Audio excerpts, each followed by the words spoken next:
Hello everyone, সবাইকে স্বাগত। তো প্রথমে তোমরা যে ফ্লাওয়ার ভাসটি দেখলে, আজকে আমরা ওটাই বানাবো। তো এর জন্য আমি এখানে একটি কালার A4 সাইজের পেপার নিয়ে নিয়েছি, আর এটাকে মোটামুটি 2 ইঞ্চি পরিমাণ চওড়া রেখে কিছু ভাঁজ আমি দিয়ে নিচ্ছি।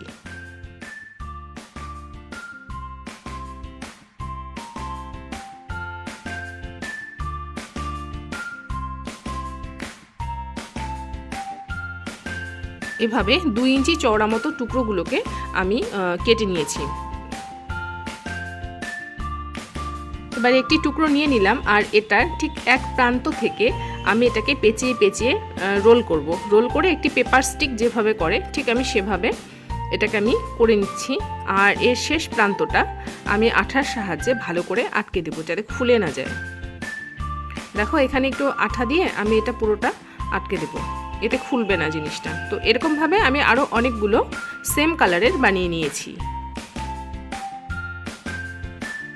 ওই সেম কালারের একটি পেপারের টুকরো নিয়ে নিয়েছি, আর এটার এক প্রান্তে আমি আঠা লাগিয়ে এটাকে ঠিক রোল করে নেব। মানে ফ্লাওয়ার ভাস যেরকম থাকে গোল মতো, সেটা আমি মানে মেন বেসটা আমি এখানে বানিয়ে নিচ্ছি।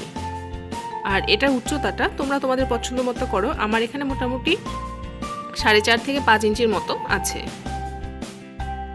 এবারে সব পেপার স্টিকগুলোকে আমি কেটে ঠিক সমান করে নিচ্ছি। দু সাইড থেকে আমি কেটে একদম সমান করে নিচ্ছি।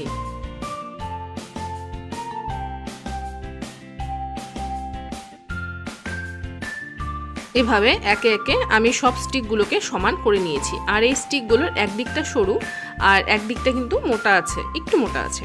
যাই হোক, এবার ওই মেন বেসটা আমি নিয়ে নিলাম। এবার এটার উপরে আমি ভালো করে আঠা লাগিয়ে নিচ্ছি। এবারে একে একে ওই স্টিকগুলোকে এর মধ্যে লাগিয়ে দিতে হবে। দেখো, আমি প্রথমে যে স্টিকটা নিলাম এর মোটা দিকটা নিচে, এরপরে আমি যেটা করব নিচে সরু দিকটা লাগাবো। এর নেক্সট যে স্টিকটা আমি লাগাবো, দেখো সরু দিকটা আমি নিচে দিয়ে দিলাম। তো এভাবে একটা সরু একটা মোটা এভাবে দিয়ে আমি পুরোটা লাগাবো। তাতে কি হবে, তাতে দুদিকটা ব্যালেন্স ভালো হবে, আর দুদিকটা সমান করে এই স্টিকগুলোকে লাগাতে হবে। তো এরকম করে আমি পুরোটা কভার করে নেব। আর যেখানে আঠার প্রয়োজন যদি হয়, আঠা লাগিয়ে নিতে হবে একটু বেশি করে।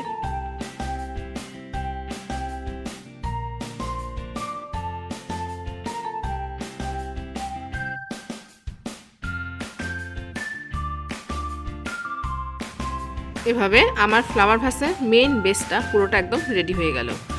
দেখো, একদম সমান এভাবে গোল আমি করে নিয়েছি। এবারে আমি এখানে একটি সবুজ রঙের A4 সাইজের পেপার নিয়ে নিলাম। এবার এখান থেকে কিছু টুকরো আমি বের করে নেব। আমার এখানে দুটো টুকরো লাগবে, তো আমি দুটো টুকরো কেটে নিলাম। মানে একটা নিচের দিকে লাগাবো, একটা উপরের দিকে। যাই হোক, এটার মাঝে আবার একটা ভাঁজ দিয়ে নিলাম। আর এটার উপরে আমি একটা ডিজাইন করব, মানে যে দিকটা খোলা থাকবে ঠিক ডিজাইনটা সেদিকটাই হবে। আমি এখানে পেন দিয়ে করে নিচ্ছি, দেখাবো তোমাদেরকে। এরকমভাবে আমি একটা ডিজাইন করে নিচ্ছি। এবার এটাকে ঠিক এই শেপ বরাবর কেটে নিতে হবে। তোমরা চাইলে এখানে তোমাদের পছন্দ মতো ডিজাইন করতে পারো বা সমানও রাখতে পারো, কোনো অসুবিধে নেই। এটা একটা বর্ডারের মতো হবে, দুদিকে আমি লাগাবো ফ্লাওয়ার ভাসের। তো দেখো, আমার ডিজাইনটা ঠিক এরকম হলো। এরকম দুটো আমি বের করে নিয়েছি। এবার এগুলোকে ওই ফ্লাওয়ার ভাসের একটা উপরে একটা নিচে লাগাতে হবে। তো প্রথমে আমি অর্ধেকটায় ভালো করে আঠা লাগিয়ে নিচ্ছি। দেখো, এবার এটাকে এইভাবে ধরে যেটাতে আঠা লাগানো আছে সেটা এই ফ্লাওয়ার ভাসের একদিকটায় ভালো করে আটকে দিতে হবে। এইভাবে চেপে চেপে সুন্দর করে এটাকে আটকে দিতে হবে।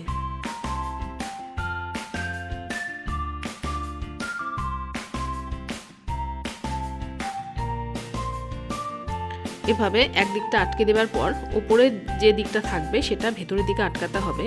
তো এর জন্য উপরে কিছু আমি কাঁচি দিয়ে কেটে নেব, তাহলে মানে আঠাটা খুব সুন্দরভাবে আটকানো যায়। দেখো, এইভাবে কিছু কিছু আমি টুকরো করে নিচ্ছি। টুকরো মানে অর্ধেকটা একটু কেটে নেব, তাহলে কি এই আঠা দিয়ে যখন আমি ভেতরে মুড়বো জিনিসটা মুড়তে সুবিধা হবে। এইভাবে আমি আঠা লাগিয়ে নিচ্ছি একটা একটা করে, আর একটা একটা করে পাপড়িতে আঠা লাগিয়ে ব্যাস আমি এইভাবে সুন্দর করে ভেতরে মুড়ে দেব।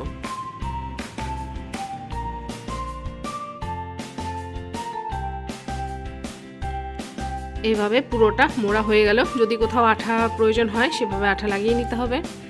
তো দেখো আমার এটা দুদিকটা হয়ে গেছে, এরকম হয়েছে জিনিসটা। যাই হোক, এবার আমি এখানে একটি কার্ডবোর্ডের টুকরো নিয়ে নিলাম, আর এটার একদিকটা আমি এখানে লাগাবো, অর্থাৎ ফ্লাওয়ার ভাসটা। তো ফ্লাওয়ার ভাসের একদিকে আমি এখানে একটু বেশি করে আঠা লাগিয়ে নিচ্ছি। এই যে আঠা লাগানো হয়ে গেছে, এবার এদিকটা আমি ওই কার্ডবোর্ডের উপরে বসিয়ে দিব। আর এটাকে শুকনো পর্যন্ত একটু অপেক্ষা করতে হবে। শুকিয়ে যাবার পর আমি এটাকে গোল করে কেটে নেব নিচটা, এইভাবে ওই শেপ বরাবর ঠিক কেটে নিলাম। আমার ফ্লাওয়ার ভাসটা মোটামুটি রেডি। এবারে আমি এখানে একটি সাদা রঙের দড়ি নিয়ে নিলাম, আর এটাকে আমি ফ্লাওয়ার ভাসের উপরে একটা নট বেঁধে দেব। তোমরা এখানে চাইলে পেপার দিয়েও করতে পারো, বা পেপারের বো বানিয়েও লাগাতে পারো। তো যাই হোক, আমি এখানে এটা দিয়েই করছি। তোমরা জুটের যে দড়িগুলো হয় সেটাও ব্যবহার করতে পারো। তো যাই হোক, এই যে দেখো কীরকম লাগছে। এবার আমি ফাইনালি এটার উপরে ফুল বসিয়েও তোমাদেরকে দেখাবো। তো কেমন লাগলো অবশ্যই কমেন্ট করে জানিও। ভিডিওটি ভালো লাগলে লাইক করো, শেয়ার করো, কমেন্ট অবশ্যই করো। আর আমার চ্যানেলে নতুন হলে চ্যানেলটিকে সাবস্ক্রাইব করে দিও। আর এর উপরে যে ফুলগুলো আছে সেটার ভিডিও আমার চ্যানেলে দেওয়া আছে। তো যাই হোক, তোমরা সকলে খুব ভালো থেকো। ধন্যবাদ।